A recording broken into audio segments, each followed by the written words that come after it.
Hola a todos, en este video les hablaremos acerca de lo que es la médula oblongada y el puente. El tronco encefálico, que está compuesto por la médula oblongada, conocida también como bulbo raquídeo, y el puente, conocido como la protuberancia, son de las estructuras más importantes y esenciales en lo que sería el sistema nervioso central.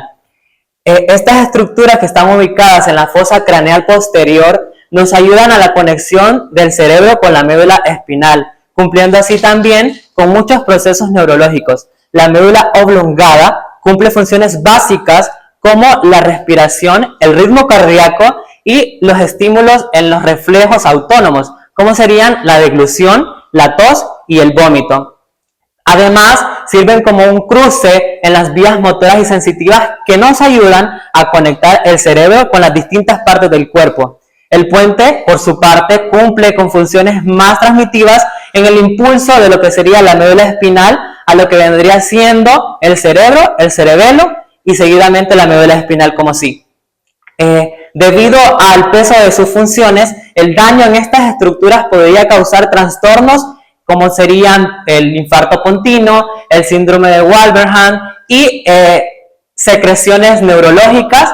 El estudio de estas mismas nos sirven de mucha importancia porque con ellas podemos observar a futuro lo que nos ayudará a tratar estas enfermedades. La médula oblongada o bulbo raquídeo es una estructura que encontramos en lo que es el tallo encefálico, pero específicamente lo podemos encontrar en lo que es la base del cerebro.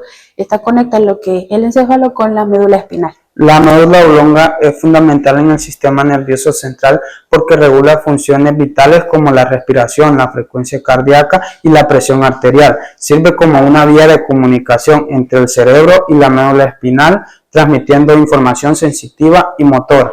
Contienen los núcleos de los nervios craneales 9, 10, 11 y 12, que son fundamentales para la deglución y el habla. La médula oblongada participa en la regulación de funciones automáticas vitales, como lo son la respiración, la frecuencia cardíaca y la presión sanguínea, aunque también está implicada en la regulación de reflejos automáticos, como la tos, el vómito o el estornudo. ¿Dónde se ubica la médula oblongada anatómicamente? La médula oblongada se localiza en la fosa craneal posterior por debajo del cerebelo. Anatómicamente se conecta con el puente de Baroglio en la unión protomedular. Por debajo se continúa con la médula espinal en el inicio del primer par de nervios cervicales espinales. Puente, o también llamado protuberancia. Esta es una estructura del tronco encefálico que conecta la médula oblongada con el mesencéfalo. Es una estructura de aproximadamente 2.5 centímetros de diámetro y su nombre se atribuye a su apariencia, un puente que conecta los dos hemisferios cerebelosos. Función del puente en el sistema nervioso central.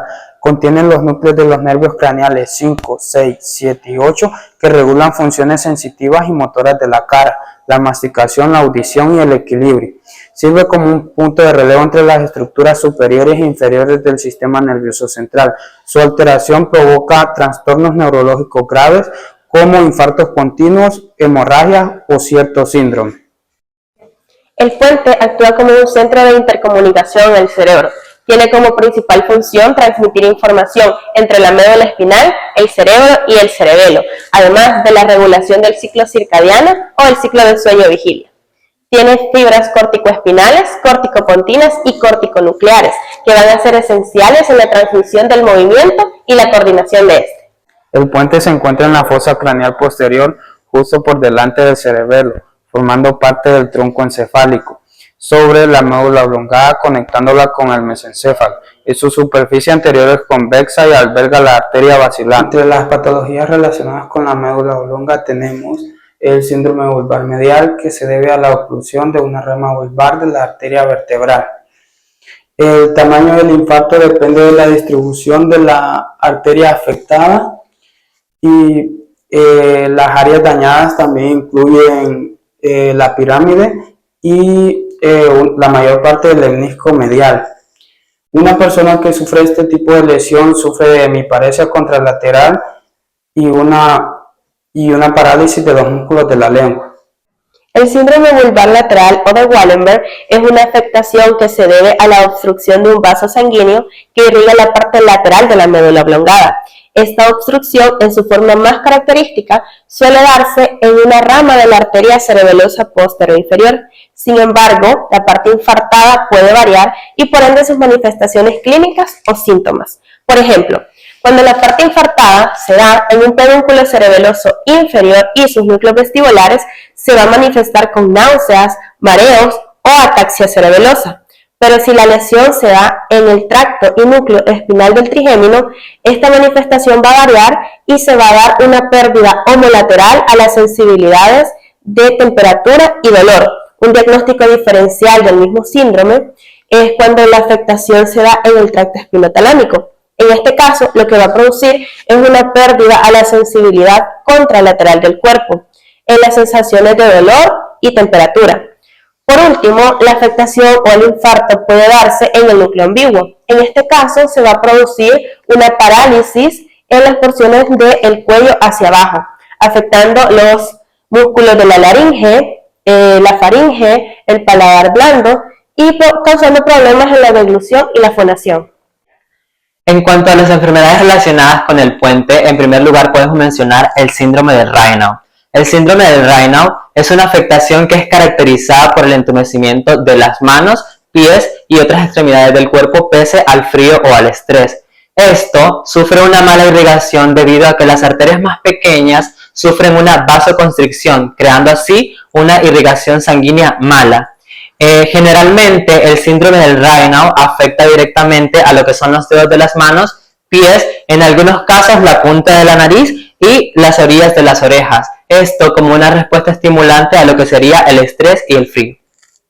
Podemos observar aquí lo que es un ejemplo de lo que sería el síndrome del Raynaud, en donde el paciente sufre una mala irrigación sanguínea, creando así una coloración distinta a lo que normalmente podemos observar. También requiere el entumecimiento, esto debido a lo que ya había mencionado, que sería el estrés o el frío. Entre las patologías del puente tenemos lo que es el síndrome de Miller-Guller, que es una lesión en la base del puente que afecta lo que son las fibras motoras descendentes. Ella también afecta los axones del nervio facial, el motor nuclear y también produce lo que es una hemiparesis contralateral y una parálisis facial homolateral.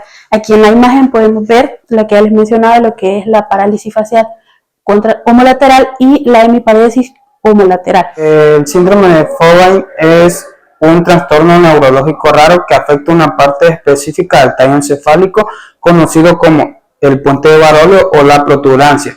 Cerca de esta estructura pasan dos nervios craneales importantes, el sexto y el séptimo, lo que una fricción en esta zona provocaría una parálisis facial o una alteración en la mirada lateral. El infarto pontino ocurre por una obstrucción en la arteria basilar o una de sus ramas. Esta puede causar un daño o una afección en las vías córtico-espinales, así como en los núcleos pontinos. Además, causa afectaciones como una hemiparesia contralateral, déficit en el movimiento ocular y problemas sensitivos. En conclusión, el tronco encefálico es una estructura conformada por la médula oblongada y el puente. Es una estructura bastante importante en el funcionamiento del sistema nervioso central, ya que controla funciones vitales como lo son la respiración, la presión arterial y el ritmo cardiovascular. La médula oblongada también es esencial para la supervivencia, ya que esta alberga numerosos núcleos de los nervios craneales que controlan las funciones básicas y actúan como un punto de conexión en lo que es el cerebro y la médula espinal. El daño de estos puede provocar trastornos como lo son el síndrome de Wallenberg o la herniación cerebelosa. Esta puede afectar muy seriamente el control cardiovascular y también por otro lado tenemos que el puente desempeña una función muy importante en lo que es la comunicación entre el cerebro y el cerebelo. Esta participa en la coordinación del movimiento, en el control del sueño y la audición. Algunas patologías asociadas a esto son los infartos pontinos o el síndrome de Miller-Guller, que estos pueden comprometer muy seriamente la movilidad y la función neurológica.